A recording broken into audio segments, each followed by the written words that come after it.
Oh, we're back. We're back. Guess who's We're back? back. Better Guess than who's ever. back? Back Back again. Dan and Daddy. James's podcast are back. Tell your friends. Please do. That'd We be do need great. to listen on We'd numbers. appreciate that. Yeah, help, that'd be actually. really handy. We're here today in a special breaking news bulletin section. Update. We are here to discuss what's been happening in the rap world, because if someone needs to give their opinion on what's been happening in American hip-hop, it's a Canadian and German guy living in Ireland. Yeah, that's it. But this is the angle that the world needs to hear about. We got the freshest take that anyone can give. We should make this we could make this like really stereotypically Irish, and that we'd be like, do you know what the crack is with Kendrick and Drake? There's this Drake fella. Sure, I didn't like him now. I He's didn't an like that. awful Egypt. Sure, he's all over the place. Sure, I wouldn't. I wouldn't have him over for dinner. I wouldn't have him over for dinner. I wouldn't have him over for dinner. I probably would. He's rich. He can pay. Anyways, we I wouldn't let him use my bathroom. He'd probably He'd probably go to number 2 and accidentally make a mixtape. we both Jesus. we both like rap music. Yeah, me more than you, I think. Not to- The thing is, like, you have this weird sort of like encyclopedic knowledge of it, and meanwhile I'm just kind of like, hey man, this is fun, you know, like I kind of just go with the flow and everything like that. Like, Yeah. I'm the kind of guy that needs to like go in and like read the lyrics if I really want to understand keep it. talking while I shake the camera for a minute. And then there what we you go. do is like you just have it all ready to go. You're like, you understand what that line means? He's actually going after the fact that his mom was actually a surrogate mother, and he's not even really, the father isn't even a part of the picture. Well, I love hip hop. I love hip hop music. I started listening to German rap when I was really young because my brother was listening to German rap, and my younger brother, and I thought it was all really stupid, and I really like dumb music. And then I listened to it more, and then I was like, this is actually pretty sick. So I grew up on that. But it took me a while to listen to American rap because my brother was really into like Lil Wayne, and my sister was really into Lil Wayne, and I just thought he was a Lil Wayne. Where's the rest of him? Yeah. No, but like, And then eventually, let me finish, brother. I got you. And then- Jesus Christ. We got another beef brewing right another here. beef brewing right here. Well, no, our beef is with the Chance of Diaries. That's who we drop in a diss track on. That's it. Yeah. Those fuckers. Check out Chance of Diaries on Spotify. And the pedophiles. If you want to appreciate this podcast, listen to the Chancellor Diaries. But we're not pedophiles. I listened to American rap then growing up, and I really got into it. I'm a huge Kendrick fan. I think I'm a bit of a Kendrick fanboy. Oh, Kendrick's A sick. glazer, as they say on Twitter. You ever hear that word, a glazer?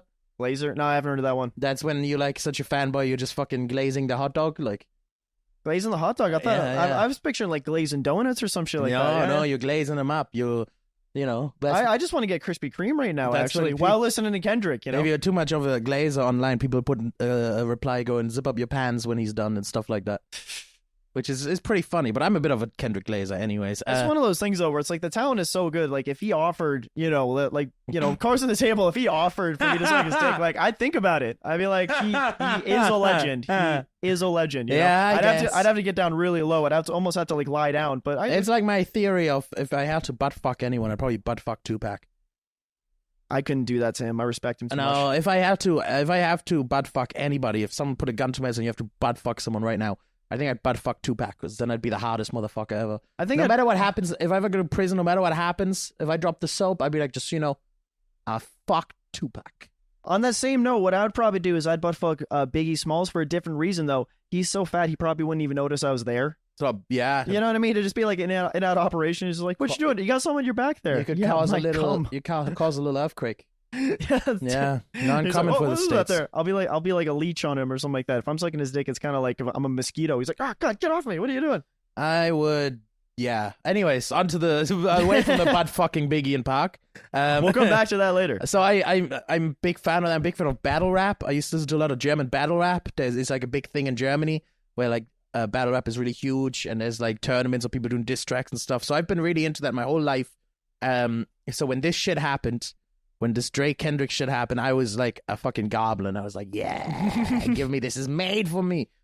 Made for me. And you yourself, I don't think you're as much of a music person as me, but I think you're still grew up around it a lot, didn't you? Oh, 100%. Like Lil Wayne and everything like that. Like he was big, like growing up and everything like that. Yeah, I mean, growing up in Florida, like you just. My sister actually did cocaine in his house, actually. So, which I was just like immediately thought that boosted my confidence like 20%. Was he there? No, he was out. But that's so funny. But like that's what happens when you have like rich people houses. Like you're just like, oh, just stay in that mansion for a few months. I'll hang out over here. And my sister got into that. Yeah, I've watched Atlanta where they go to have a party at Drake's house. You remember that? Oh, did they? And it's just a cardboard cutout of Drake in the corner.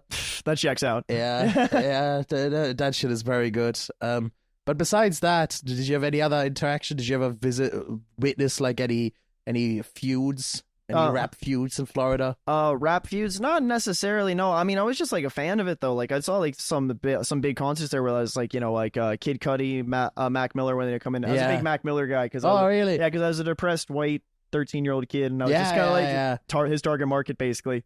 That makes sense. That makes sense. And he's Mac Miller was a guy that actually like, this is going a bit off for the topic there, but I like Mac Miller because he kind of got me into rap a little bit, and then like after that I started like branching out more and more and everything. I was like, oh, Mac Miller's the best. And then I learned about Kendrick. Is like, oh, hang on, no, I like Mac Miller. Like I love Kendrick though. Like I guess Mac Miller never really had any big feuds, did he? Some Mac Miller fans might lynch me for this, but I don't remember him having any huge feuds. Not Opium. He lost that battle. He lost that battle. That's so foul. Yeah. That's so foul. Kind of what happened, though. Yuck. Yuck queen. Yeah, queen. No, but then going back to it, like, what is it? So, like, obviously, like, J. Cole's another big one. I fucking love J. Cole growing up and everything. Drake, he started popping off, and he had those few good songs from the get-go.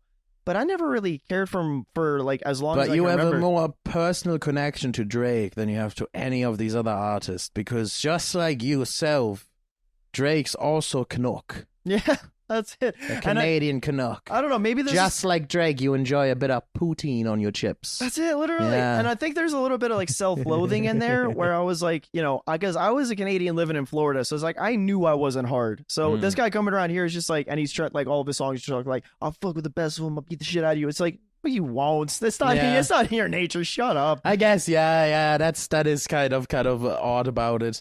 But I never listened to Drake. I always hated Drake. I hated Drake. I was like a hater from day one. When he made his first few songs, right? When he just started out and he started making songs with Lil Wayne and shit. I listened to that and I was like, you just sound like Lil Wayne, but like white. I know he's mixed race, but he just sounds like if Lil Wayne, if a Caucasian guy like was covering Lil Wayne song. Lil Dicky, more like Lil Pricky. Yeah, but Lil Dicky sounds different enough. Like Drake sounds, the old tracks, he sounds exactly like Wayne. It's actually kind of crazy when you listen to it. I saw this one post, actually. It was an interview of Lil Wayne talking about Drake. And this is early on when Lil Wayne was like getting him, bringing him on tour and everything like that. He tried telling Drake, he's like, listen, stay away from that hard thug life, shit like that. You Canadian, talk about that. Don't act like you're a part of this. Don't act like you're hard there. You do your cute music that the girls like. You do that. And just keep the hard stuff to me. And he didn't take that advice. And no. I think that's where a lot of the criticism I guess he did kind of take that advice because he is more known as the guy who writes heartbreak songs and those are his pops. But then he tries a lot of stuff outside of that where he tries to not be authentic to himself. And I think that's kind of what that causes a lot of disconnect when people like, you know, if you're rapping about stuff that you know what you were talking about, it's like how to get girls dancing. Do that. That's your thing. There's nothing wrong with that. He does do that, I guess. I don't want to defend Drake, but he does do that. He does full, like, stuff like One Dance, you know? That's not a hip-hop record. That's not a I'm Hard. I need a one dance. No, absolutely. Stay in that lane, though. He should have stayed in that lane. He is, though. That's like his biggest song ever. No, but he had tried doing a bunch of other things as well, and it just wasn't landing because it wasn't authentic. Nobody bought it for good reason because that's not who he is. He can't do the hardcore rap stuff if you don't actually live that lifestyle. Maybe. It's like, imagine if I started doing that hardcore rap sort of stuff. Like, you would look at me just like, James, what are you doing? You're the whitest person I've ever met. Stop doing that. I'd be pretty behind it if you started doing hardcore rap stuff. You'd be behind, for wrong reasons. You'd want to see me get jumped after a show. You'd want to set me up. I think that'd be pretty funny. You'd be like, pull up in the Ferrari. Hold your horse's buddy. Not today, pal. Not today, pal. I got 5,000 on my PayPal. Not today, pal. I give you a donation. You seem hard on the ground. I'll help you turn it around. You know, like that's the thing that's I can't even pretend to be hard. Like if I was to do rap, it would actually be like just slightly corny. Because like, hey man, we'll get you up there. Get back on track. We both have a love for battle rap. Like we watched a lot of battle rap together. Yeah, you got me into that a lot. We love watching actually. People throw some savage disses at each other and pull out the 9. Oh my god, yeah. We love that shit. That stuff is fun. So I think we both probably were very excited when this started happening, right? Oh, yeah. It's just like seeing you know, like a fight break out, like, I don't know, 100 feet away. Like you're not involved in it, but you want to watch. You're just kind of like, ooh, this is gonna be good. Yeah. I was looking for something to do today. It's like for this though, I was looking for something to do this month. When did you first hear about because we should set this up a little bit to you listeners, to the listeners. Harry. Hello. Well, Harry's not our only listener, but also to you, Harry. Hi, Harry. How are you? We're saying that we're doing this podcast with you in mind. No. Other people as well, but for I'm me doing anyway. it for every listener, but especially Harry. Yes, exactly. This is for everyone. Because I love him. But also because this is the biggest thing going on right now. Like it's literally at the moment, it's the news topics are like war in Gaza, Eurovision, and Drake's a pedophile. And you know what's weird is like it changes. It's kind of like there's war in Ukraine, war in Gaza, and then it's like number one is just kind of like, yo, by the way, do you hear Drake's a bitch? No offense to the Ukrainian listeners. What's happening to them is terrible, but the war in Ukraine is not even in the top 3 news topics right now. That's slid back a bit. I like to think the Ukrainians were actually take a second and be like, yo, do you hear what fucking was going on over there? That sounds brutal. Yeah. Oh, you're talking about Drake Kendrick, right? Yeah, that's what I mean. Like the Ukrainians like, well, you guys, hold up. Did you hear what's going on over the States right now? That sounds horrific. There's a massacre over there. Putin gives a call over to Zelensky, and he's like, have you heard Not Like Us, man? He calls him a pedophile. Yeah. And then Zelensky's like, yeah, he is right, though. He is not like us. Drake is not like us, you Russians and Ukrainians. I mean, what was the first time when you heard about it? Because it's the biggest news story at the moment. One of the biggest ones. I don't know. It's probably the day after it popped because it was all over the news and everything. But I do like how it kind of started, though, because obviously it came out with that first song, First Person Shooter, where J. Cole kind of low-key got this started off. Because J. Cole was the one to be like, yo, man, it's like, yo, me, Drake, and Kendrick were the big 3. And Kendrick took that personally. Let's tell. And it was like, J. Cole said that, and Kendrick was like, you know what? Fuck you, Drake. Let's tell the world that we have notes. We do. We've never had notes for a podcast before, but this is serious business. So, he doesn't even need those glasses. They're just for notes. Facts, yeah. So the first shot, I'm just looking at our notes here because we're a professional news organization now. First Person Shooter comes out first, where Jeremiah Cole. Yep. Jeremiah Cole himself, J. Cole, another rapper who makes similar music to Kendrick but worse, where he came out. It's true, he makes Kendrick style music, but it's a little bit more depressed, you know.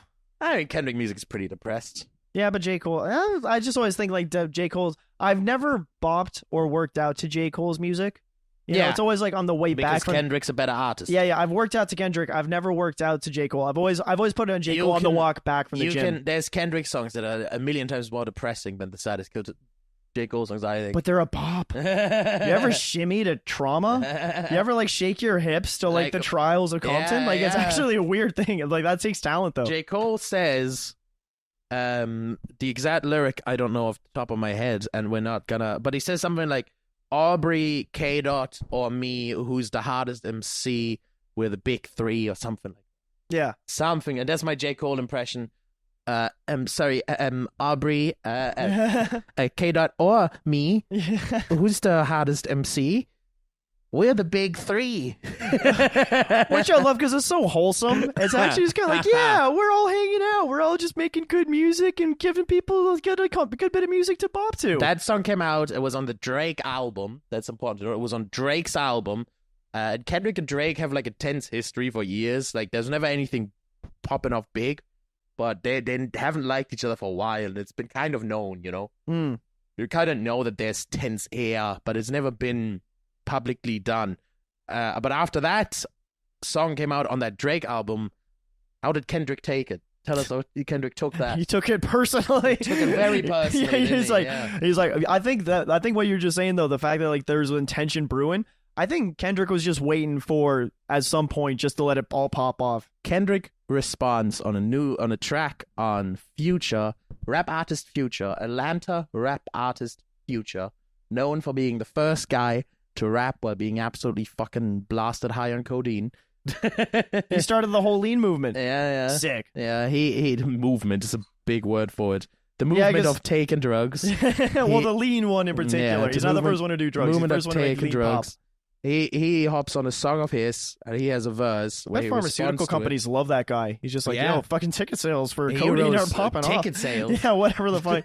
Prescription sales are popping off. It's not an event. They're not selling tickets to codeine, You've never done codeine before, then. So he goes on that song. It's a highlight of my week. He goes on that song, and he says the famous line where he goes, what does Kendrick sound like? He's got a very high-pitched voice, right? He's like, yo, fuck the big three, it's just big me. Fuck the big three, it's just big me.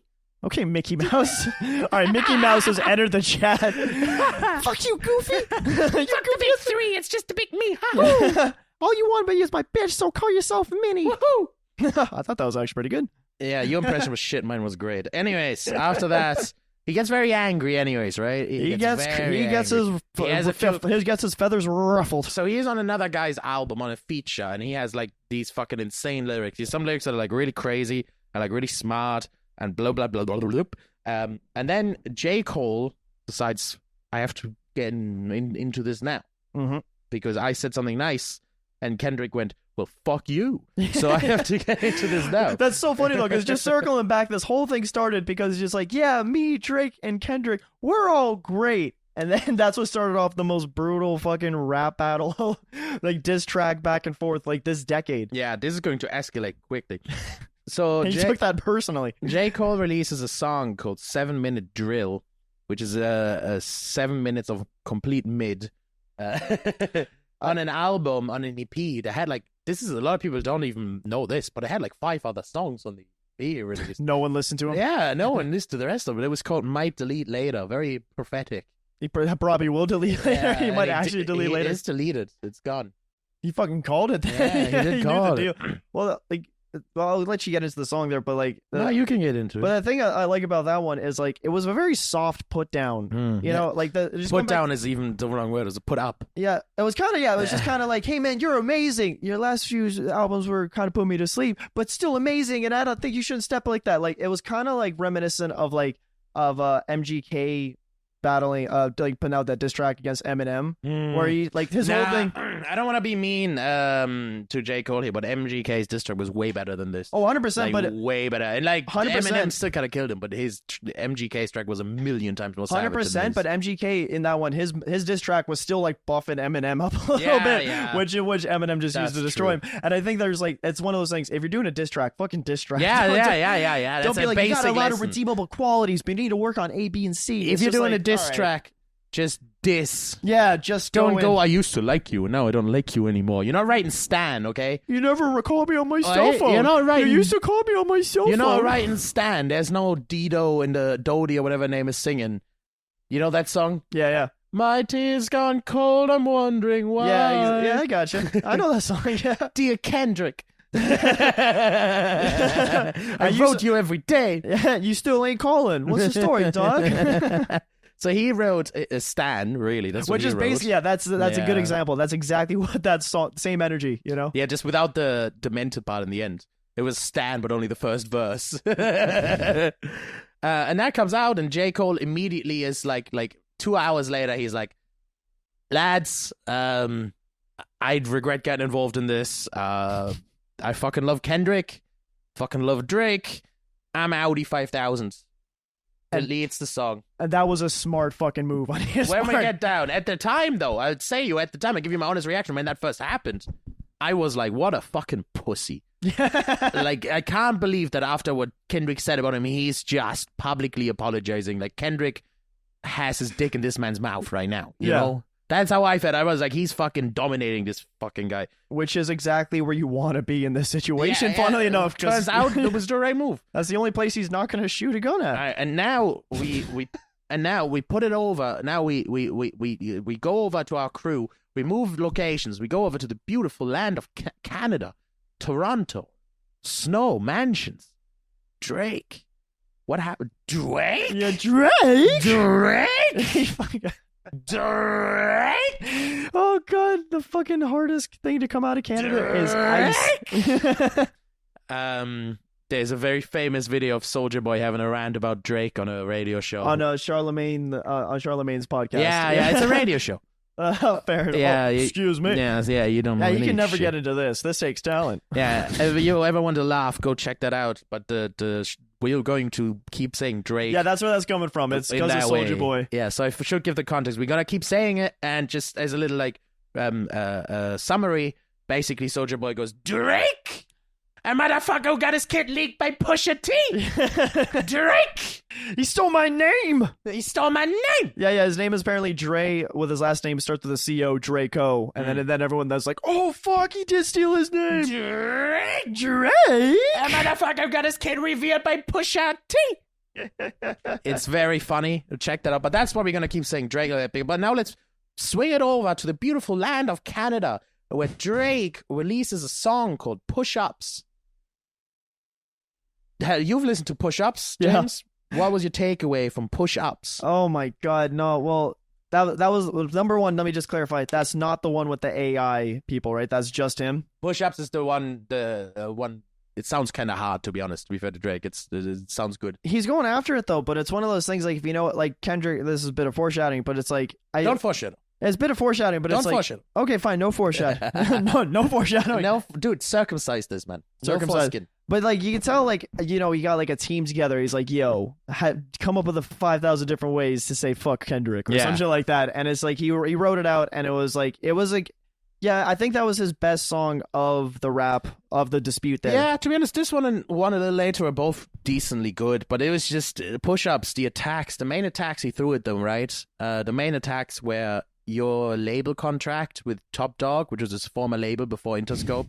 Your label contract was shit, and you had to give away 50% of your earnings, which is why the song is called Push Ups. You make bad financial decisions, dog. Yeah. But this is why the song's called Push Ups, because the entire song he goes, now drop and give me 50, which is what people say when you do push-ups. Yeah. Right? So it says now drop and give me 50, which is what is... Sorry. That's not... No. The more fat jokes you make about me, the less our audience likes you. I just want to let you know. The main complaint we've gotten about the show is from people saying it's mean that James calls you fat because, Dan, honestly, you're pretty normal weight. You know what, Harry? You're That's lying. not only Harry. There's a few of them. This has just been the main feedback. So maybe you should use this moment to be a bit fucking introspective and become a better person. You fat-phobic Joe Rogan listening cunt. Our Joe Rogan constituents are going to be like, hey. Okay, that's true. We're getting into diss tracks here now. This is not good. That's my diss track. Just fat. You're fat. You're fat. You're fat. You're fat. You're fat. You're fat. You're moving. I'm only 95 kilograms. Pillsbury doy boy. I'm sure you weigh more than me, man. Want to bet? Yeah, I'm pretty sure you weigh more. I'm only like 95 or something. Bro, I weigh 76. Wow. You 40 pounds heavier than me. Fuck. But I'm bigger than you, you know? You're big. Yeah, you are. I got broad shoulders. I fucking a huge cock that you don't have. Anyways, shut the fuck up. Push-ups, all right? He drops push-ups. Trying to stay on topic here. He drops push-ups, right? And the reason it's called push-ups is because his label boss says, drop and give me 50. So Kendrick drops a song and gives him 50%, which is the same thing you say when someone does push-ups, drop and give me 50. Yeah. That's why it's called push-ups. That's the main attack. He also says some weird stuff, like he says, SZA, SZA, which is an R&B girl who sings songs, could wash you in a rap battle, which is kind of crazy to say. That would be like if I turn around and be like, hey, dude, Mariah Carey could fuck you up. It's kind of wild. No, but we'd have to break up first. Yeah. You and Mariah Carey? Mariah Carey's like fucking 50, man. That's true, but all of her songs are about breaking up with people. That's true. That's the only way to get a diss track out of her. Which, Yeah. for the record, all breakup songs are basically diss tracks to your ex. That's why I didn't say Taylor Swift, because Taylor Swift probably could. Taylor Swift does write diss tracks all the time, you know? But speaking of Taylor Swift, after push-ups, which that was the main attacks, was like, you make bad financial decisions. He drops Tailor Made, which is a song that the name refers to Taylor Swift. It refers to Taylor Swift. And the song famously features an AI verse by Tupac and Snoop OG Dogg. For those of you who don't know, like, Snoop Dogg's still alive. Yeah. Like, he could have actually, if you want to do something cool, he could have been like, yo, Snoop, would you mind doing a verse here? He's like, nah, of ChatGPT, make this hard as fuck. And then ChatGPT's like, we're going to have to bring in some other rappers to do that. We're going to watch his reaction to it here live on the podcast because it's very funny and I think it'll make for good. But before we do that, just to put it into context, the song was not received well at all. Tupac's estate sued him to take down the song. For good reason. Yeah, because it was so shit. It was the worst song in this entire diss track feud. It was fucking horrible tune. And on top of that, it's like, who do you think Tupac's gonna actually go for, like, in this battle? Do you think he's gonna go for some fucking, like, just wannabe rapper from Toronto? Or a guy from his hometown who's actually one of the best rappers alive right now? Yeah, and like the whole diss track was like Snoop Dogg being like an AI version of Snoop Dogg saying nice things about Kendrick Lamar. By the way, the AI version of Snoop Dogg in this song is the first time the pedophile stuff is getting brought up. That's another crazy fact. So wait, he brought it up himself. AI Snoop Dogg is like, hey man, you better call him a pedophile to win this. Like, that's what AI Snoop Dogg says. ChatGPT was low-key just being like, all right, here's how you actually, here's a good one. Like, you got this anyway, but here's a good one. Which is mad, because Drake just brought it up himself. He was like, by the way, he's going to call me pedo later in this, just so you're all on the same page. That's the worst fucking shit ever. All right, let's see the reaction, yeah. They did what? When? How? Are you sure?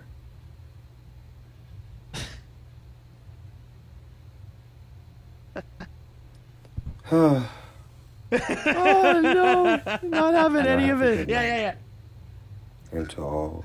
Yo, he just gives up. Yeah, then he just ends his live stream. Gives up on the live stream. They did what? When? How?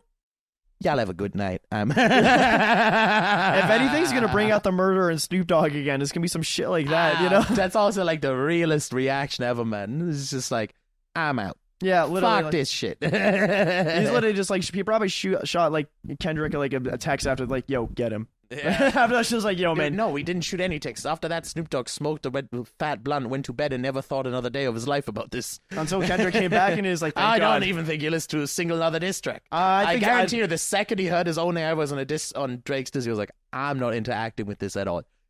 I know. I'm out of this. I disagree. I think that's why he's like even more pro Kendrick at this point, though, because he's just gonna be like the biggest supporter of Kendrick. It's just like, yeah. Oh, you know what'd be so cool? He's always though? gonna be pro Kendrick. I would love it if fucking Snoop Dogg actually hopped on Kendrick's. There's no way. No, I guarantee you, Snoop Dogg. That's just wishful thinking, but I would love that. I guarantee you, Snoop Dogg heard that AI verse and was like, I'm gonna wash my hands of all of this. I do not. I'm gonna go hang out with my family. This is too stupid for me. Yeah. This is just childish. Why is he having me as an eye? To be fair, he is like 60 years old at this point. Yeah, he is like old man sort of energy. He does not give a fuck about this stuff. So that comes out tailor-made, which is obviously a fucking disgusting, terrible song where he calls himself a pedophile in Tupac's voice. Wild. Why is no one going like, hey Drake, maybe you should have AI Tupac call you a pedophile? Yeah, it's kind of a bad idea. How would no one tell him that? How did no one just be like, hey, can we change around that one AI verse? Like, it's a simple matter of like delete, put something else hard as fucking. And then and Drake was just like, nah, that's good, some good shit. And then after that, a new song comes out by Kendrick Lamar, his first effort in this little battle, and it's called Euphoria. And it's probably one of the best songs to come out of this whole fucking mess. It's an unbelievable banger. Kendrick says some disgustingly nasty stuff about Drake. It's the one where he goes, don't tell a lie about me, and I won't tell the truth about you. Yeah. It's the one where he tells Drake to never say the N-word again. Yeah, that's it. Takes his N-word, but it's like literally on the song he raps, we don't want to hear you say neighbor no more. You're not our neighbor. You've never been our neighbor. It's so wild. It's literally goes up to he's like, he even explains on the track, Kendrick says it makes us cringe when you say it. Like, some stuff doesn't even have to make sense. It's just cringe-worthy, which is so funny because he's like, I know, like, you're supposedly allowed to say it, but it's still cringe, man. It doesn't sound right. Yeah, it's not right when you say it. Cringe. It's great. It's very funny. And then he also has some like more dastardly stuff that he says. Like he says that he that he doesn't mind Drake and J. Cole, that he would even have considered them friends at some point. Yeah, probably early on. Like, there's no beef back then when everyone was on the come He up. said he would have considered them friends, and then he said if they keep acting the way they're acting, he's going to turn into YMW Melly, who's a rapper who very famously shot 2 of his rapper friends and went to prison, which is like a really cold bar. He's like, oh, dude, so if you piss me off, I'm going to fucking shoot you. Here's some other lines. He's like one where he talks about the first time I'm not even gonna bring up your son. I'm gonna park his son. Or something like that. No, oh, yeah, he says, bring up your family, you start shaking, I'll park his son. Yeah, that was such a good line. Oh my god, that one I had to go back and re-listen. Like, what did he just fucking say? Oh man, like you can there's hour-long YouTube videos breaking down like just different parts of that song. He does something in this song that I love it when diss tracks do that American disses really haven't established that heavy yet, but in like German battle rap, it's very, very popular at the moment. So I think German battle rap is a little bit ahead just because it's so popular in Germany. It's like one of the biggest musical entertainment things. So I think it's catching on America now, where instead of writing like a very clever bar or like a very double entendre, sometimes in battle rap, it's way better to just say you fucking hate something. Yeah. To just say, this shit is dumb and I hate you and you're fucking stupid. And Kendrick did this on here, where he has like that whole 16 bars where it's like, I hate the way that you look. I hate the way that you walk. I hate the way that you dress. I hate the way that you make music. I hate the women you're with. I hate the way you behave yourself. I hate the way you talk. I hate the way you take other people's accents. I hate the way you steal people's style. And it's just fucking insane. And it's like, it doesn't need a rhyme. It's just true. And like, did you see the one bit where it was like, I think it was DMX was on Charlemagne's radio show. Sorry. He was on there a few years ago and he said the same shit. He's like, what do you think about Drake? He's like, I don't like him. Don't like the way his face. I don't like the way he walks. Don't like the way he talks. I don't like the way he says. He literally kind of, and I think that kind of set it off, but Kendrick just made it his own. He was just kind of like, I actually just hate this dude. And that's so effective in battle rap sometimes. Sometimes you just like, fuck the big lyrical punchline here. Let me just say I hate this shit. Yeah, and that really what works. Are you trying to do? Are you trying to come up with good rhymes or just get across the point that you fucking hate this dude? And then after those 16 in particular, I was kind of like, it doesn't really matter what Drake brings now, because he could bring like the most well-written rap song, because Kendrick just went out there telling him how much he fucking despises him and how he should die. Yeah. And then Push-Ups in Drake's first diss, Push-Ups, the first he released, like half the song is like, you make bad financial decisions. The second half is, you're very short. Yeah. And then Kendrick brings on a song going, I fucking hate you. I hope you die. I'm going to kill you. Never say the N-word again. It's so insane. He takes his N-word pass. He takes his N-word pass away. Oh my god, I love that shit so much. And then, I just think that as well, like, at the end of it, he kind of alludes like, hey, I got more in the tank. Yeah. And then, remind me if I'm mistaken, though, like, he just releases 2 other songs off the back of that as well. No. Or did Drake did come back with some? No, he releases 619 in LA. That's the first one. He releases that straight away. He double texts. Exactly. Double text? Yeah, he double texts. So he sends the first one, and then like half an hour later, he releases 619 in LA. Where 619 in LA is not really diss track. It's like a 2-minute long verse where he's like, oi, I'm warning you. Just a warning. I know some shit about you there you really don't want out there, and I'm going to say it. So the whole track is like that. And I think it's credible. I think if you're in the industry, you probably are privy to a lot of information that wouldn't make it to like the news outlets and stuff. But he also straight up says, I have a mole in your camp, right? He says, I have a mole in your camp. As someone who's feeding information. Someone with good taste and in his booth. The artwork that this song gets released with 619 is a picture of a black glove, sort of a jersey. And the black glove is a black glove that belongs to Drake's father that he's been photographed in public with. Jesus Christ. Okay, I didn't know that at all, yeah, actually. Yeah, dude, I'm deep into this. So that releases, Drake listens to both of these, and he's like, fuck it, I gotta respond now. So he makes a song called Family Matters. Family Matters. Which is a funny thing for Drake to say when he's deadbeat dad, but he says most of his family matters. Yeah, except his kids. Yeah, exactly. He released a song called Family Matters, which I'm also gonna be very I'm gonna be honest here, it's a good song. Family Matters is really like a few really good lines. If it wasn't Kendrick who he was going up against, it was like a lesser rapper, it could be a kill shot as a song. Like, there's some really good shit. Like, here's the one where he's like, Kendrick just opened his mouth somebody go hand him a Grammy right now, like shit like that. Like it's funny. It's Yeah. funny, yeah. Or the one where he talks about Kendrick beating his wife. And he's like, if you lay your hands on your wife, is it self-defense because she's taller than you? Yeah. Yeah, these are good. Yeah, There's yeah. good bars in there. The There's thing I good like about it bars. as well, though, it's like it's easy to kind of say that, like, oh, fuck Drake and everything like that. Like, you know, it's one of those things, like, you know, just because, you know, just don't act like your shit don't smell too type of thing. Like, Yeah. if these things are true, I don't know about the legitimacy, but it's like, all right, fair enough. Kendrick's not a great guy either. But this is that thing. This is the response to the warning, though. We'll where get to it's that like- at the very end when we went through the time and we discussed how, I guess, the validity of these claims. you Yeah, know? okay, but that is a big claim as well. Like, we there's a can't big claim. support that as well. And the other big claim he makes in it is he says that Kendrick's general manager and creative director, Dave Free, who's like a childhood school friend of his, they've worked together his whole career. Every single creative decision in his life, Kendrick goes to Dave Free, and he's like, what's your opinion on this? You know, that's the sort of working relationship they have. They're like the closest of buds.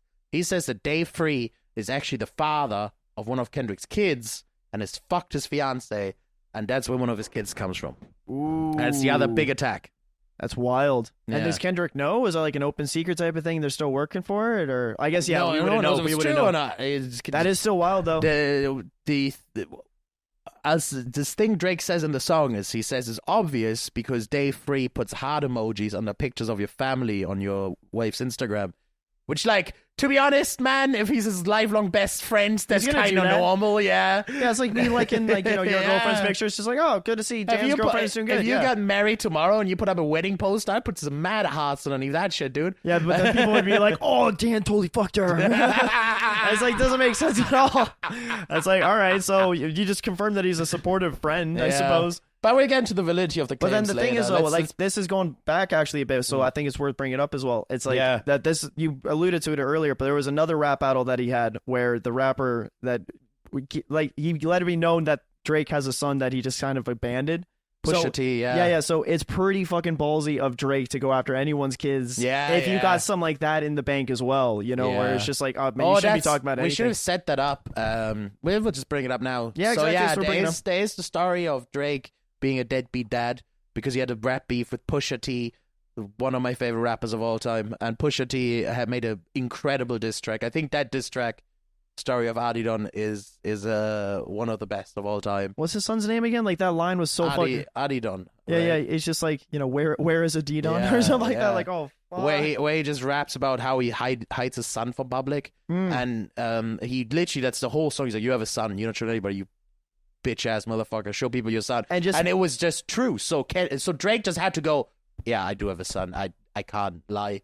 And just to be clear though, it's not the problem that like he has a son, he's like keeping away from the limelight. As far as I know though, it's like he wasn't like a father. He wasn't his life, no. Yeah, exactly. He was just like he's paying the mom just to look after And his kid, it wasn't, which is fucked. It was also a bit that he was hiding his son because it's not like he was keeping him from the limelight. That wasn't the problem. The thing was, Yeah, he which had I a- respect that. I don't mind if like the thing you know, was, this yeah, but kid, that wasn't like- what was going on. That Yeah. didn't happen. That wasn't what was happening at all. The thing was that he was waiting until the son was old enough, and then they had a press release with Adidas planned, where he was going to do a press release with Adidas promoting a new line of Adidas wear with his kid, which is like super fucked, you know? Wait. They're gonna fucking brand the kid? Yeah, that was his plan. That's why Pusha T made the song be like, you motherfucker, you're not getting away with this shit. Jesus Christ. That's Yeah. no, that's fucked, man. You can't just like make a whole kid's life about a corporation, you know? No. That's one thing I say. Nah, that's fucked, man. That's I don't care one for thing that. I say, because Kanye is on the And Pusha fuck T. Adidas for being like great idea. Kanye's on the Pusha T side of this beef as well, you know. And that's the one thing I would say in Kanye compared to Drake is Kanye is an insane person and he's most definitely very anti-Semitic, but I know that Kanye loves his fucking kids. Yeah, absolutely. I don't think anybody who tries to argue with the fact that Kanye loves his kids is an idiot. Drake doesn't give a fuck about his son. Yeah, no. Doesn't care at all. Yeah, and there's a few things like that where like they're character defining moments where it's just kind of like, all right, forget the rap battle. I can't respect that. Yeah.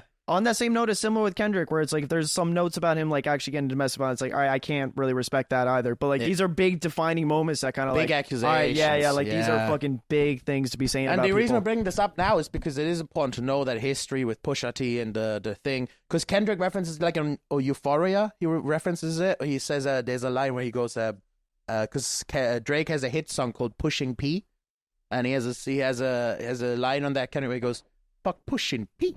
Why don't you push it? Tee. Yeah.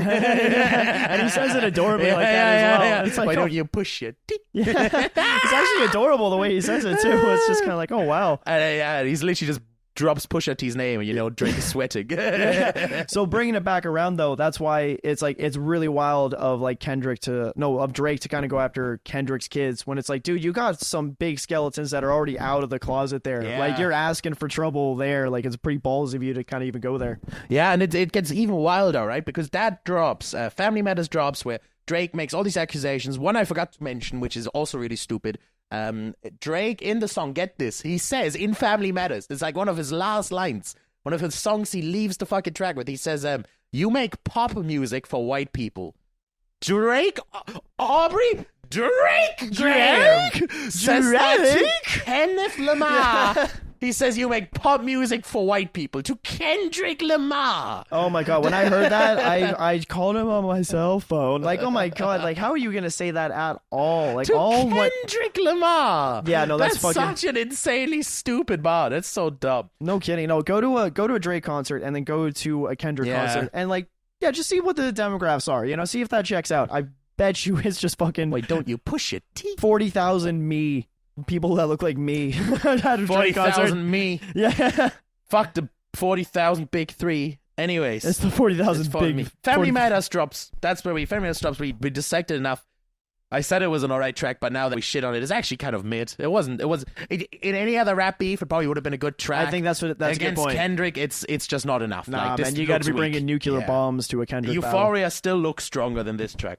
And so Kendrick could have not said anything and probably would have won the beef straight there.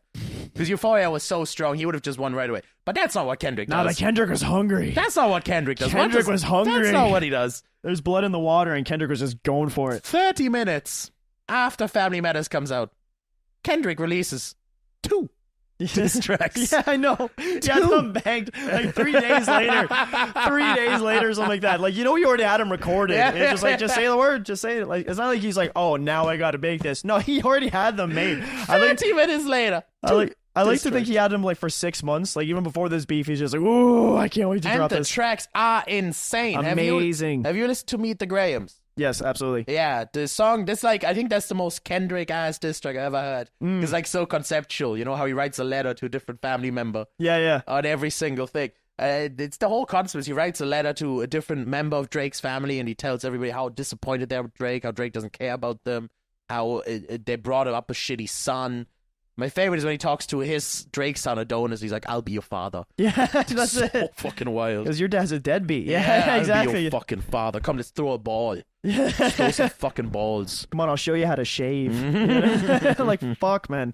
And then at the end of Meet the Grahams, Kendrick reveals that Drake has a secret 11-year-old daughter. He has 2 secret kids. 2 kids. 2 secret kids. Like, for fuck's sakes, you didn't learn your lesson. Something that, to be honest, we have to mention this as well. Drake has publicly denied, saying that was some of the false information he fed to Kendrick, the daughter. He said that was false information we gave you. All right, well, let's take a little bit of a detour into this whole false information angle. That would also be a really easy thing for Drake to say, though. It'd be like, yeah, that's what I mean. Let's take a quick detour. I wanted you to say that, daughter. Let's take a quick detour because it's going to get worse. Yeah. But one thing that Drake kept on saying was just kind of like, nah, I'm glad I knew you'd say that because I gave you false information. It's like, what kind of fucked up strategy is that? Like, you're not commanding battles in a war. We're talking about like very allegations about your ability to be a father. Yeah, but about being a father. Yeah. Ha! Got him right where I want him. He thinks I'm a deadbeat father twice. Like, okay. Okay. All right. You got me hooked. Reel me in, Drake. What's the plan here? All right, best case scenario, he said that, then what? Ha! You look like an idiot now. It's like, really? Like, that doesn't hold up. That does anywhere. No, that's a horrible defense. That's the weirdest sort of like for the counter to a rap I'll ever like. It's like you going after me and shit like that, and just kind of like, this guy thinks I fucking kick dogs. I knew he'd say that. I've been telling him for years. It's just for this one moment here. I wanted you to call me fat. Yeah, exactly. Yeah. So I've been wearing a fat suit this whole time. Now you look like a moron. That's why I just got food before coming here. That's the stupidest thing ever. Yeah. So Meet the Graham comes out, and there's another thing. The picture of the track Meet the Graham is the same glove, all right? The same glove that was on the picture of the last song. but the picture's zoomed out, so you can see a few extra things. You can see the glove. You can see like another thing that belongs to Drake. The jersey in the back is of Drake's favorite team. You can see a medication, a prescription at the bottom. But Ozempic, Ozempic. I don't know if you heard about this. I know the name, but I don't know what it is. It's like a magical weight loss drug. Did you say magical? Magical. Is that for Kendrick? Yeah, it's a mythical weight loss drug that is Cat Williams. I heard about that. Cat Williams had like a 5-minute bit about his new special. It's the best bit in the whole special. It's like Hollywood is obsessed with it right now. Like all the celebrities. I've heard about that. Tom Segura is a great example. Tom Segura is a very, very famous example right now. All the celebrities who've recently been going on these crazy, insane weight loss journeys. Like Tom Segura was fat 6 months ago. Now he's a skinny dude. Now he's fit. Yeah, all those guys. It came out. They're just taking this weight loss drug, and they're hitting the gym like once a week. To look like they're doing it genuinely, but they're not actually doing it genuinely. All these fitness influencers and stuff like that are on the same shit and everything like that. Oprah was the most famous example. Oprah went on an insane weight loss journey. That's right. She had a whole company based around that. And it's just like it was Ozempic. She just took loads of Ozempic. On a quick side note, did you ever hear about the Liver King? Yeah, the Liver King, the guy with like the big, like looks like he's constantly sunburned, and then he turns out he's on steroids. It's like. Shocker. Oh my God. Yeah. I remember, I think his confession video makes me laugh almost every single time. That is quite funny. Because he's still fucking huge. He takes up the whole camera. He's just like, I have taken steroids. I was like, what? Similar to Liver King. That's been the big drama right now, and where everybody's exposing Hollywood people for like using this weight loss drug, which there's nothing wrong with using weight loss drugs. I actually don't give a fuck if you get a liposuction or use weight loss drugs. Just lying about it is what's really weird. Exactly. You know? And if you sell fitness like packages or something like that, like, but we get onto this package or program, and we'll get you losing weight. There's a real issue in it as well, like a real serious issue, which is that Ozempic is a very important diabetes medication, and it's a very limited and rare diabetes medication. So the fact that all these what are you looking up? I'm ordering you a Ozempic. Okay. You come to comments. Sorry, I can't know it. I am healthy, buddy. Wait. I know. I'll stop. I am a healthy man. I'll stop. Sorry that I need Ozempic because I don't have fucking Crohn's disease and make my whole body shit itself out. All right, I'm just gonna act like you're not tilting the couch here like a seesaw, even though we're on flat fucking ground. Sorry that I'm not digestically challenged like you, and all my fucking food comes right through me. And it's such a shame if anyone I can't even digest food properly because I'm so fucking dumb. It's such a shame if anyone needs Crohn's disease, it's you. God, here comes a diss track. Well, better somebody call John Crone. John Crone's just telling me to have his disease back and give it to Daniel Lucas. All right, fuck you, shut up. Let's get back into this. I will stop. Let's get back into this. I'm listening to the viewers. I have learned and grown to not be fat phobic. I promise and you. I have listened to James and gotten some Ozempic.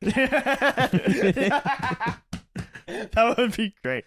So anyways, on the cover, after this long detour, on the cover, it has Drake's Ozempic prescription at the bottom.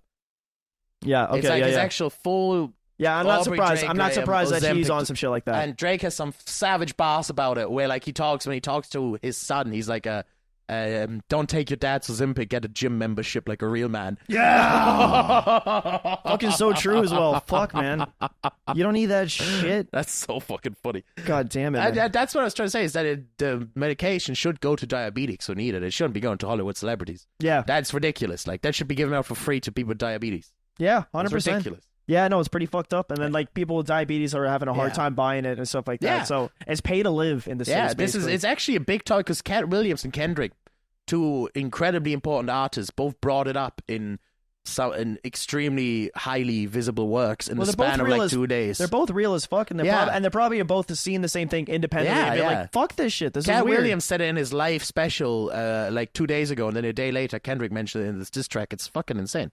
It's becoming a big thing. Anyways, that's Meet the Grahams on a big side note on Ozempic and how fat I am. After that, he drops Not Like Us, which is probably my favorite track in this whole. No, that's the one. Maybe my favorite diss track of all time. And that's really hard coming back from Euphoria as well. Like, fuck, that was such a good one, honestly. And then, for those of you who haven't heard of it, it's a fucking bop. Like, you can listen to it regardless. Before we move on that, let's just listen to a part of it together on the pods because you said Kendrick is waiving all copyrights. Yeah, to be that's related it. to his diss. Kendrick's sick as fuck. And in What fact, a legend, in dude. fact, there's like a bunch of YouTubers who are making like life-changing money because since he's not like, like copyright striking them, whatever, they're making a lot of money on the That views. is insane. It's sick. Yeah, Kendrick's like, this ain't about the money. This is about sending a message. Yeah, he is Not Like Us by Kendrick Lamar. I hear you like I'm young.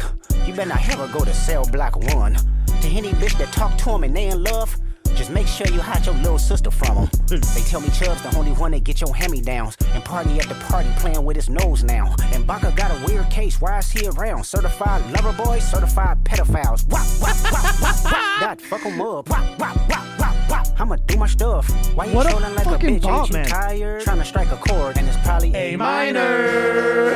Oh, fuck.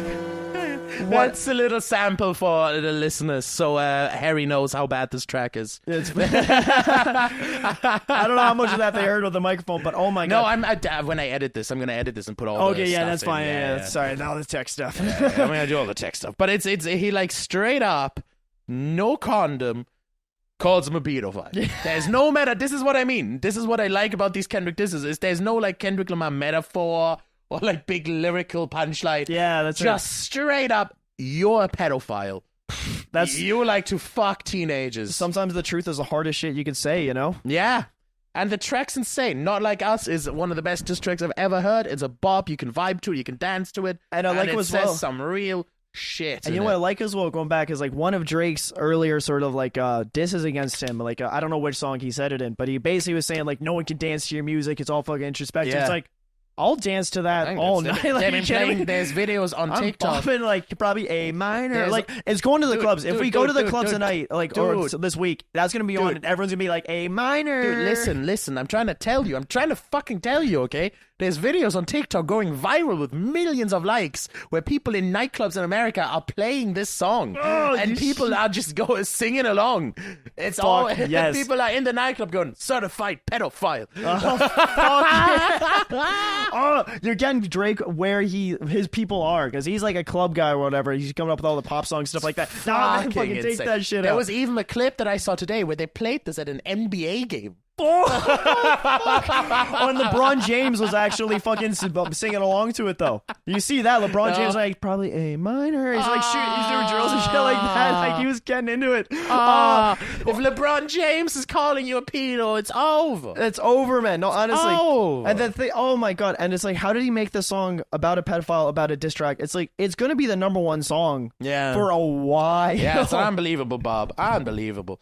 So that comes out, and it's devastating. It's a kill shot. Like, that's what you call it in the biz. You call it a kill shot, which is what Eminem established at a really MGK. mean thing anywhere else. Yeah, a kill shot is the diss track that, like, ends the beef. The diss track where people are like, oh, fuck. Like, Story of Adi done that Pusha T did, or kill shot shots. Yeah. by Eminem. Yeah. Yeah, which was fucking insane. Yeah, which was amazing, by the way. Yeah. So that comes out, and everybody's like, okay, this is all, it's cooked. Like, it's over. It's done. That's, like, the best diss track we've heard in fucking years. Drake disagrees. Drake says, I think I can explain this one away. I'm just going to rap very monotone on a boring instrumental for 6 Like a minutes pedophile. straight. For 6? Kendrick's song is like 4.5 minutes. He's like, I'm going to rap for 6 minutes straight. Talk for the last 2 minutes. I'm just going to talk for the last 2 minutes. And that's going to win the clubs back over. It is, one of the bit that gets me, like we were talking about this earlier though, but like Yeah, let's dissect it. Let's dissect the hard part 6. Let's get into this. absolutely. So the one that comes to mind for me.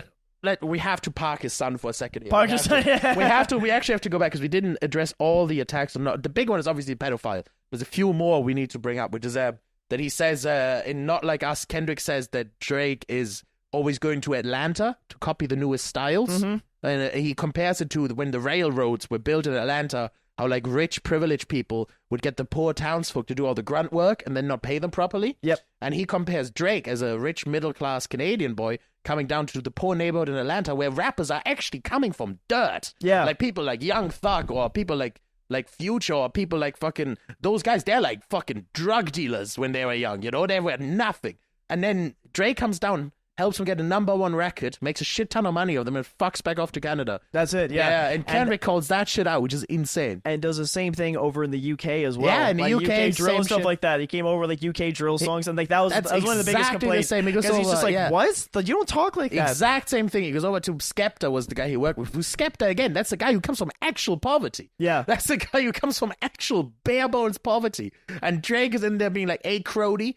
Yeah, that's it. Hey, Crody, let's make a few tracks together. Yeah. And he's just trying to get rich of these guys because their style is like popular at the time. Yeah. That's all he sees, jacking a popular style. And one thing that Kendrick brings up that I think is very true, that kind of encapsulates all this. Now, we obviously can't speak about it because, we're not black from that background, though. But like he says that he's using his blackness to kind of like gain that sort of like he's using it when it's convenient to kind of like say like, yeah, I'm also with the thugs, I'm also with the streets, but he's not backing it up at all. I absolutely speak on this. I don't give a fuck. You know what I mean? I think what Drake is doing is so obvious that even the whitest fucking middle class dudes could see That's what annoyed me. I said at the beginning of the podcast, I was like, don't act like you're that guy. What's going on? That annoyed the shit out of me. Obvious. The fact that he goes to these like rappers who come from poor backgrounds who've actually established a style that's so unique that they build a whole career out of it. Crack cocaine? How much crack cocaine should I say? But it's not even that. Like people like Future. We talked about Future, so I'm gonna use him as an example. Future got popular because he made rap that sounded like he was on codeine. That's what and he did it really well. And his tracks bump. And you can play a Future song, any Future song in a nightclub, that dance was gonna go feral, right? Drake saw that and was like, oh, this guy's really popular at the moment. This is really working for him. I'm gonna go make a couple of tracks with him and then fuck off. Yeah, it's like you take some notes. Yeah, you haven't had the development that Future has. You haven't lived the life that you're he's piggybacking lived. off of his trauma. Because the cool thing about his trauma, that's of his generational. Yeah, because there's a because you're half black, so you get to go and look like you're part of this when you're not part of this. Yeah, and like there's not to be too corny, but there is some like beautiful like that these guys in these backgrounds can come up and make some so unique and like fucking says the story and it's entertaining and it gets them successful, it gets them out of that, and then Drake just comes in right at the peak. Oh, I'll take that, and it's just like, and he fucks off again, and it's just like, what the fuck are you doing? Like, you come from a rich, gated community in Toronto. You ain't been a part of any of this shit. I think the most damning part of all of it is that all the names, because Kendrick names all the people he did this to. He names every single guy in Atlanta Drake has done this with. And not a single one of those guys came out to defend Drake. Yeah. They're probably like, thank God you said that, you know? Not a single guy was like, They were all like, yeah, that is what happens. Oh, no, man. Like, well, how about this, though? Like, let's expand that a little bit. It's not even just with the culture, though. Like, when I was in Canada, when I was going to college there, like, I knew a few music students, so, like, they knew the culture there. Like, they all knew people who made, like, samples and music stuff like that Drake just straight up stole. So it's not just with the culture and everything like that. He's stealing from like writers, from like music producers, all these things. He's like Frankensteining people's talent and putting his face on it. He's like a fucking, fucking giving nothing back to people. Like these are things as a character like I cannot get on board with. He's a bratty rich kid. That's all he is. He's a bratty rich kid. He's gonna go cry to his mom about that. His mom's gonna come out with his next fucking diss track. Hey, you leave him alone, Sonny. So I think that's Crody. How much? Leave him alone, Sonny. How much? I want you to. I'm out. Please shut up. What do you want? Money? Like, hey, listen, fam. Hey, listen, family. You were not invited. Listen, fam. You were not invited to Thanksgiving. So obviously, the way we just flipped out there, not like us, is it's a kill shot. It's ridiculous. Yeah. So then to get back of what we were just about to get into. I didn't even get to the pedophile stuff yet. Drake is like, hold up a second. I can get out it of ain't this. over. It ain't over. It ain't over till it says over. So he trips out the hard part 6. And when he puts out the hard part 6, he really did say it was over. But for him. yeah, it's over across the board. It's been over. What are you talking about? Because he puts out the hard part 6 where he you want to get into this. Like, what does he say to Kendrick calling him a pedophile? Because the thing is, like, just Kendrick called him a pedophile, just overarching. And then, if those of you know watch Stranger Things, the main star on that show is Millie Bobby Brown. There's been allegations that he was talking to her way too young. Allegations. To get the context, Millie Bobby Brown went into an interview in public and said, "Oh, one of my best friends in the industry is Drake. He texts me every single day." Millie Bobby Brown was 14 and Drake was like 38. Yeah. You are not friends with a 14-year-old when you're 30. The only time I've ever texted a 14-year-old is when I wished my niece happy birthday. Or if I wanted to buy drugs. Those are the only two. Those are only two. No 30-year-old man should ever be texting a 40-year-old daily, ever. And it's so Under wild that no like we have to sell this. circumstance or context. Yeah, like how do you not know that? So going back to the song though, like just Kendrick called him like an overarching pedophile, and then Drake came back and said, "I did nothing with Millie Bobby Brown." It's like no one said anything about Millie Bobby Brown. Yeah, no you one brought that up.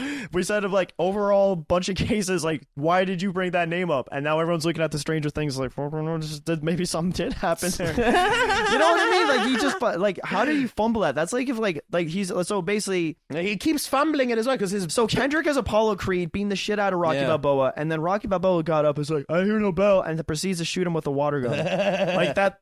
What he's doing. That's your comeback. The first thing that Drake says to counter is the very first thing he says. He goes, "Well, Kendrick, I expected you to call me a pedophile. You activated my trap. Your allegations are meaningless since I already expected you to call me a pedophile.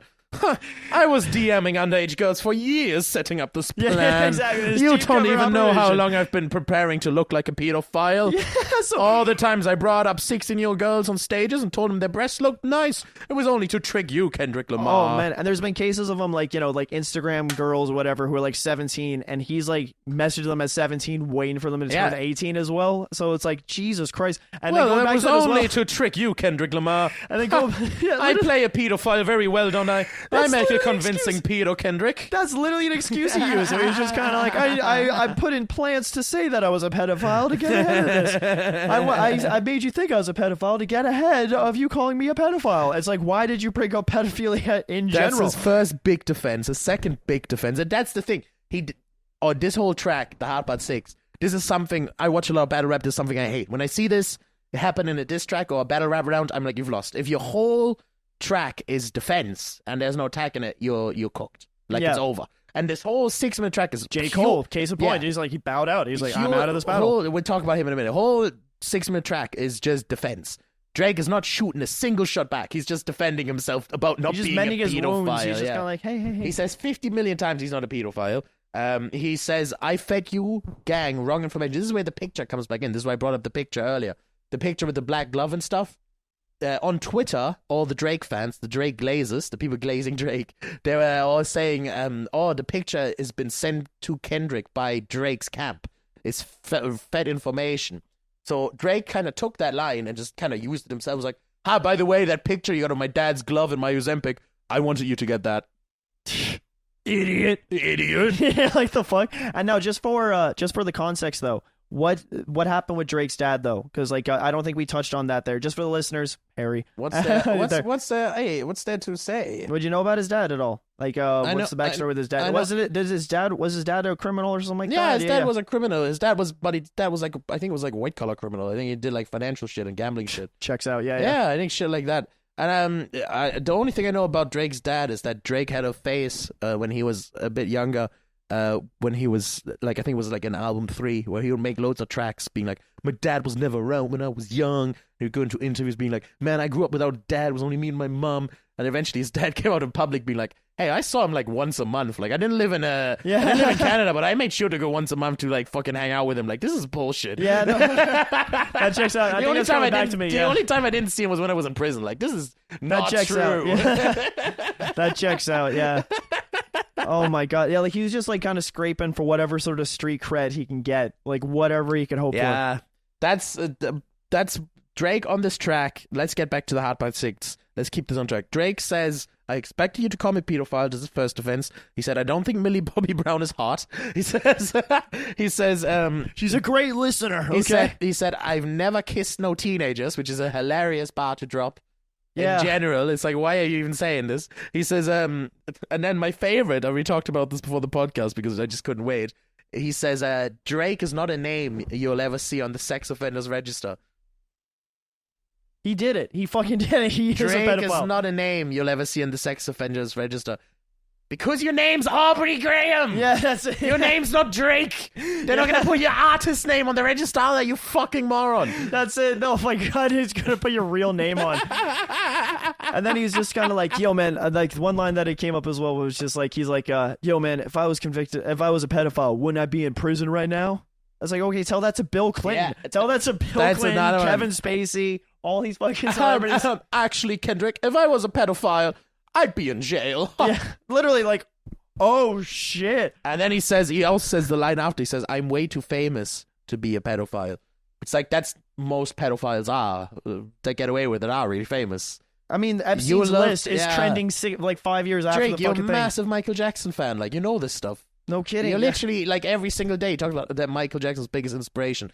Turns out he took that very literally. Yeah. More ways than one. And more ways than one. And more ways than one. And oh, then, God. And then the last 2 minutes, we just listened to it there. Drake just talks over the last 2 minutes of the song. What was your impression of him talking at the end there? It was the most bloated sort of like fucking, yeah, that's it. Oh, it's good to put you down. But it was like, what did you do? Yeah. Like, he's like, yo, it's good to get the pen writing. You mean it's good to get your ghostwriter's pens written? Yeah, You know? it was good practice, man. What do you? Good practice. Good That's practice. what that calls. You got murdered. God, Your this was a career little got sparring murdered. fight. He called you a pedophile, brother. Yeah, that's it. You got murdered. Like your career is done. Like you don't understand. Like you're it was the weirdest shit ever. Yeah. Like and it just shows like his bloated confidence where you're just Yeah. going into it just being like, yeah, fucking sorted that out. It's like either he's still surrounded by yes men or he's just so in his own head that like no one's getting the information across. Like, dude, you lost. Yeah, You this is fucked fucked up. You're done. You're done. Honestly, you gotta like lay low for a few years. Fucking work on yourself. Stop fucking Jesus, kids. man. It's such a bad response. I think so we have Kendrick doesn't even need to come out with another one, but I feel like he's so petty he might. we have 10 tracks for the whole. Let's break it down just to close this out because I think we've been recording for like more than an hour now, haven't we? Yeah, we're an hour 6 minutes. Let's break it down. So the first track is First Person Shooter. The response is on Like That. Then it's 7-Minute Drill, which J. Cole made and bowed out. And this is where we can say J. Cole, smart man. Smartest move. Smart guy. Smart. Like, that's how you fucking get out of this shit. Smart honestly. guy. He bowed out. No, thank you. He was in his garden drinking a nice green tea and looking at the flowers. But while Kendrick called Drake a pedophile. Just being like, dodge a fucking bullet there. He was alright, dude. He was minding his bonsai tree. Yeah, honestly, he's gonna hang out. He's gonna lay low for a year. That's the he's most go on tour calm again. dude. He doesn't even have to he's fine now. No, He's gonna leave this beef completely unscathed. You could drop an album tomorrow and there'd be no. The only thing you could do is just kind of like, you were with him you did a song with a pedophile, but like that's that. But just everybody in the business done a song with Drake. Yeah, exactly. If this actually becomes public accusation, so, well, let's get through this first. So he does 7-Minute Drill, then Push Ups by Drake, which was okay song. Then that's the first official diss track though. Push Ups. Then Tailor Made by Drake, which was a trash song. Then Kendrick drops Euphoria, which was a banger. Then Kendrick drops 619 LA, which was okay. Drake drops Family Matters, which was okay. Kendrick drops Meet the Grahams and Not Like Us on the same day, which were both incredible. Just double tapped him. Yeah, and then it was kind of over. And then Drake put out the Hard Part 6, which was garbage. Yeah, the Hard Part 6. And that's the rundown of the whole beef. It's 10 songs total. It happened over the span of like 3 weeks, I think. It happened extremely quickly. And where we stand right now, Drake has been accused of being a pedophile, a groomer, and just generally a shitty person. And stealing people's music and sound and everything like that. and Kendrick is I'm just trying to get for the big, and having a daughter maybe. And Kendrick's been accused of beating his wife and his child being fathered by his best friend. That's the two big accusations. Well, the second one doesn't even matter, but the first one, it's like, all right, well, that's not good. let's dig into those because those are so Drake has pedophile and groomer, really. Those are the two big ones. Those are the big fuck-up ones, And they're yeah. kind of the same, but pedophile in general is the big thing. That's the big accusation here, right? And not and like using black culture for profit, but that's a different thing. Kendrick's big accusation is you beat your wife. Those are the two big. We ignore the baby daddy shit because it's honestly kind of stupid. Yeah. It's honestly kind of dumb. Yeah. Like, I'm sure even if there was ever a time You know what? That negates that. Like both sides of the aisle. It's like, all right, Yeah. that cancels out. All yeah, right. the daughter, the 11-year-old daughter, and the best friend baby daddy thing, that negates. Yeah. If there was ever a time where him and his like childhood best bud ever had any sort of love triangle situation going on, that is entirely their shit to sort out. I don't actually. That's I have no interest in that. In fact, if they were man. like really good friends, I bet like Kendrick is like okay with it. It's just kind of like, you know what? Glad it was you. You know what I mean? They're really It bros. was even too, but in the end of the day, that's like such personal shit. I don't really care about that. Yeah. And the same with the daughter. In the end of the day, if it's right or not, I don't really care. The most damning things is the pedophile and it's the beating your wife. And let's analyze this, right? So Drake being called a pedophile, there's years of slight evidence, never concrete evidence, But there's stuff like the Millie Bobby Brown thing, him constantly texting a 14-year-old. There's confirmed evidence of him like Instagramming, like DMing like 17, 16-year-old girls. Like that's texting confirmed. Millie Bobby Brown, right? Giving her advice on dating boys and stuff. Very weird. So what you want to do is you want to date me. Yeah, very weird. Fuck the big three. Just big me. Just pick me. It's just middle-sized me. And then the other thing was there's a clip of him where he gets a 16-year-old girl up on stage. He dances with her. She's like grinding him in and stuff. And then he goes, "You have lovely tits," and she leaves the stage. That's another very famous video. One thing I will say about that one though is like, that's not great, but it's like, you know, it like you can't, like, you know what I mean, like you bring someone on stage, like you can't really tell like you're on stage and stuff like that. You bring them on, oh fuck, she's 16, like you might have not known until after. But it's still not a great look. It's not a great look. What I would say to that is, right, I get where you're coming from, but what I would say is if you were the most famous rapper in the world, you should probably think twice before you bring random women on stage to make out with you. Yeah. Like, at the end of the day, it feels like he's just trying to show off, be like, yeah, get bitches on stage. It's like, at least get the bitches on stage who are clearly over 18. You know what I mean? Have your security, like, ID him first. Oh, not even know? ID him, but, like, get someone you look at and you're like, I know you're over 18. Like, you're Drake. You don't need to be picky. Like, yeah, that's it. Yeah. Oh, absolutely. Like, you got the girl lining around the corner. Yeah. And everything. Why the fuck are you getting someone who might, even if there's like the slightest, that's what I'm saying, is if there's the slightest doubt in your head when you look at them, just go no. Yeah, not a good move. Don't bring not them on stage where like thousands of people are watching. That's ridiculously stupid. Yeah, fucking wild. That happened. Then yeah, the Instagram DMing thing. He's known to text girls on Instagram, wait until they're 18 and shit. There's a story about him renting out a restaurant to have dinner with a 16-year-old, like renting the whole restaurant out. And her dad knew about this, and her dad was the one who confirmed the story, being like, yeah, he took my 16-year-old for a restaurant. He didn't fuck her or anything, nothing like that happened. But that's still, why are you doing that, that's though? a weird Honestly, one. no, yeah, that's not, weird. Even if it was just a friendly thing, it's like, why are you hanging out with a 16-year-old? Yeah, and that's all this evidence about the pedophile. And then there's also Baka Not Nice. That's, to me, is the smoking gun. Because Kendrick mentions this in his song. He goes, Baka has a case. Why the fuck is he around? That's in Not Like Us, you know, before you're certified lover boy, certified. Baka's got a case. Why the fuck is he around? That's Baka Not Nice is his chief bodyguard, and it's also a rapper signed to his OVO label. He makes terrible music, not ever worth checking out. Baka Not Nice has a case for sex trafficking. He got that Epstein charge slapped on him. And the escort who charged him had to flee Canada because Baka Not Nice and his goons were bothering us so much he had to leave the country. So the case got dropped. So he never actually got acquitted. He never got found not guilty. The girl just fled the country in fear, and the case got dismissed. Nah, dude, if you got people like that in your corner, you're in your policy or whatever, it's just like, nah, that's fucked. That is a bit of a smoking gun. Yeah, absolutely. that is to me. And I love the fact that how Kendrick brought it up. I just love the way he phrased it. He's like, "Why the fuck's he around? Like, why are you hanging out with this guy? What are you doing?" That's such a good point. It's just like, if there's anyone even remotely into that, as well, why is he around, dude? You're a billionaire. Why are you hanging out with this dude? Oh, see, you got to get to know him, though. You understand? We go way back, dude. That's the old him. Oh, you know, we've all done shit when we were 32, 34, 36. Dude, that's the old him. Today. That's the old him. Oh, what? The guy called Baka Not Nice? Yeah. The guy who is not nice, and his name turns out he's not nice? Turns out he's not a great guy. Like, okay. Like, what the fuck? Yeah, that's fucked. That is a bit of a smoking gun. Yeah. So that's all the evidence on that side, right? But let's be fair. Let's look at Kendrick beating his wife.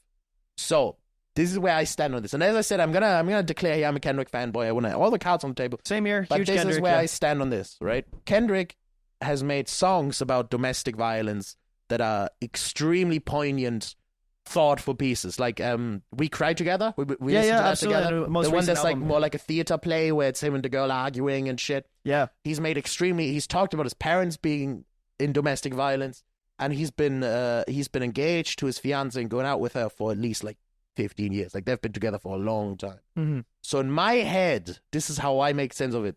If this guy, Kendrick, if he's making these really introspective, brilliant, like, emotional songs about arguments, the domestic violence, surely his longtime girlfriend wouldn't just sit there in silence, like, if he actually was still beating her.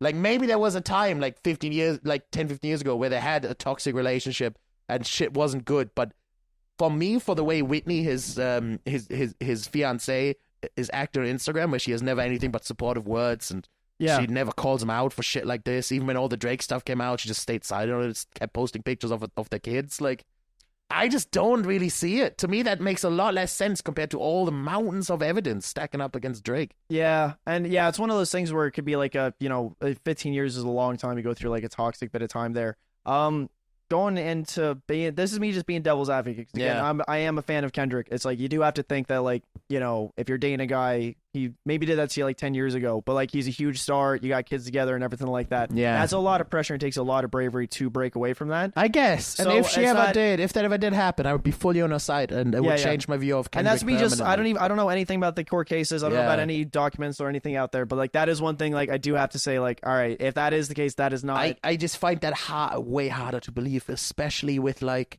she is on all of his album covers, Whitney. She's on every single album cover of his. They've been together for a long time. They have like 2 kids.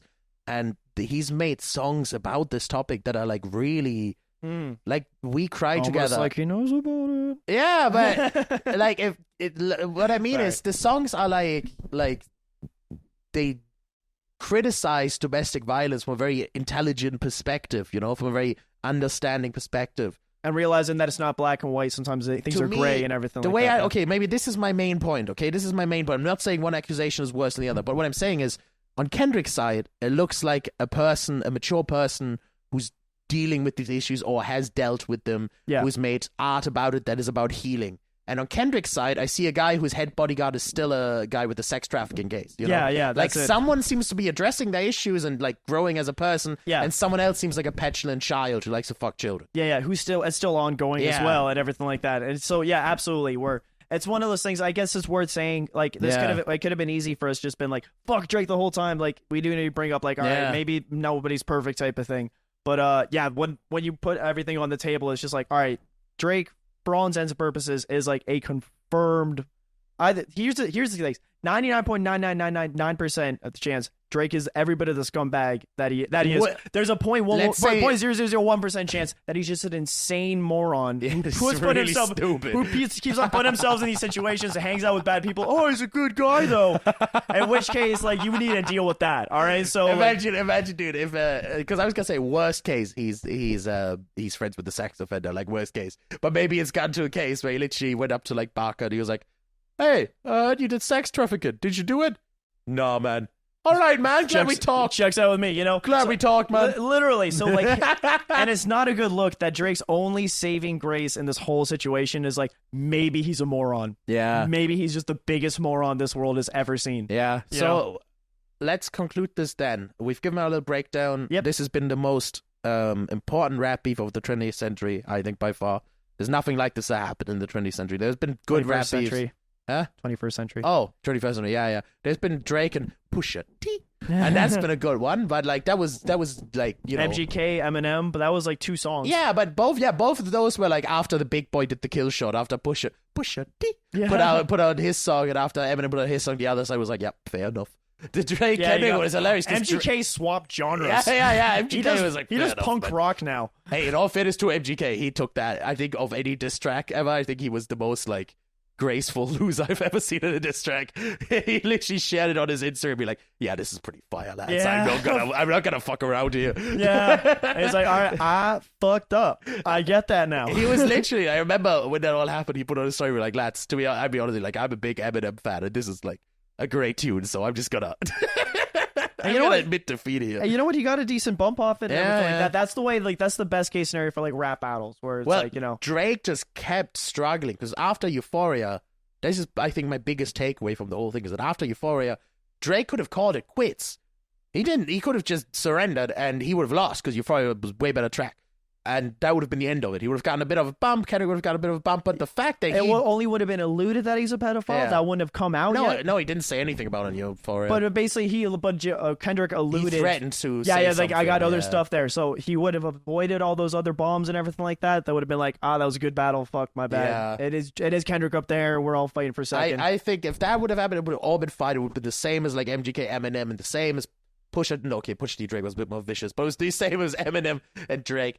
But the fact that he came back and was like, your best friend is your baby daddy and you beat your wife, I think that made Kendrick go, all right, fuck you. Yep. Yeah, you're not getting out of this with your reputation intact. So, here comes 2 songs, and on top of that, they're bangers. Yeah. Like I'll listen to those songs on the walk, on the Dude. gym, at the club and stuff like that. Like, I will because Kill Shot by Eminem, for instance, like I will listen to that like if I want to get back into that rap album. But it's like I'm not listening to day to day. I'll listen to those Kendrick songs like throughout the rest of the year. I don't know if I could listen to Meet the Grahams occasionally. I think that song's a bit too evil.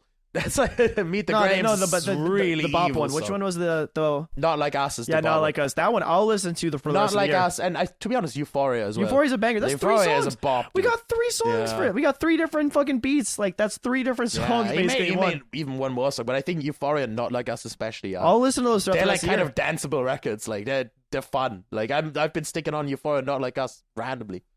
year. Exactly. They're making it into the You're out playlist. there bobbing like, you call him a pedophile? Yeah.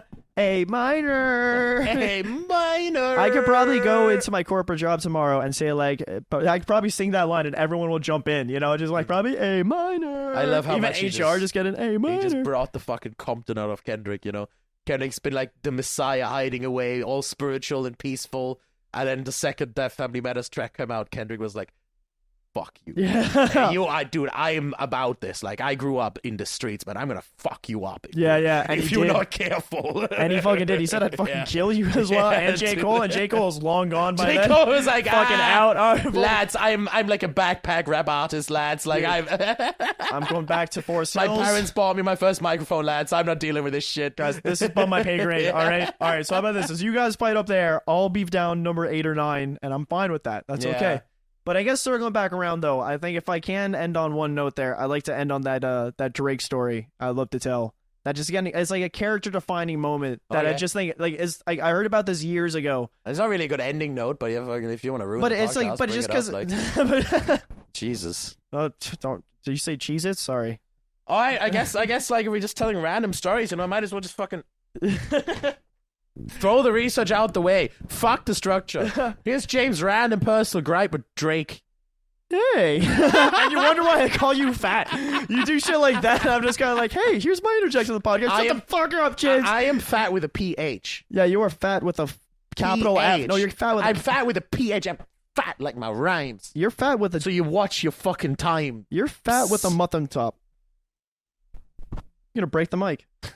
All right. I'm sorry. No. Bring it in. You're not fat. You're not fat. You're perfectly. You're big boned. You're big boned. I'm sorry. Oh God, listen. Hey, you're great. I You're a can't great wait guy. until we have Aaron and David Savage on the podcast. Now that guy's fat.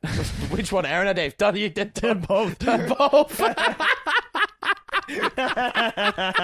The beef is brewing. The beef is brewing. Oh, what? They cooking? They're cooking. They cooking second dinner? Oh, they look like it. Yeah. Now we can unite. Now we can unite on this, man. There we go. It's all the beef is squashed between me and James. Yeah. Beef is alive with Chance of Diaries. Tell your Drake story. Get out. There's squash and beef making burgers. Tell your Drake story. So Essentially, beef making burgers. So basically what happened is like a few years ago when Drake was on the come up, there was this tattoo artist in LA who said, fuck this. He went viral because he said, fuck this. I'm not giving anyone else any more Drake tattoos. And that went viral because everyone was like, oh no. So what Drake did is he flew out from Toronto to LA, literally drove to this guy's tattoo parlor, parked outside, and sent his bodyguard in to say stop. Like, that infuriates me to no end because it's like, because he had 2 options there. He could either been like a thug that he wants to be or the Canadian that he actually is. He could have went in there and been like, been like, yo, what the fuck are you doing? I'm gonna beat the shit out of you. Then it's like, oh, maybe he is that guy. Or he could have been the Canadian version. Went in there and cried, in which case I would have respected him more. Can we please hear your Drake impression as a very Canadian man before we end this podcast? Can you do an impression of Drake as Canadian as possible, listening to Not Like Us and the pedophile accusations? Hey, man. Hey, what did he say about that? Aw, I wouldn't go around saying that. Hey, can you believe this? What? You gotta go back to daycare? Oh shit. Alright, well I gotta go. Put the shit on afterwards though. Oh man, I don't like this at all. Oh gee willikers, this fella, he really is ruffling my feathers there. Hey, 20 ghostwriters, get on it. And make it sound hard, I hope I'm pronouncing this right, as fuck. Because we gotta put him in his place there, buddy. Gee willikers. Gee willikers, this little rascal's got it coming. I guess as we're wrapping it up, I have only one bit of advice for you, the audience. If you're ever in the middle of a rap beef, the best thing you can do, just give it a go. Just give it a go. Just give it a go. Just give it a go. Give it a go. I flow with the mo. I go with the bow. That made no bow. I don't fuck hoes. I try to get him out of the streets. Chance our diaries are pedophiles. Goodbye.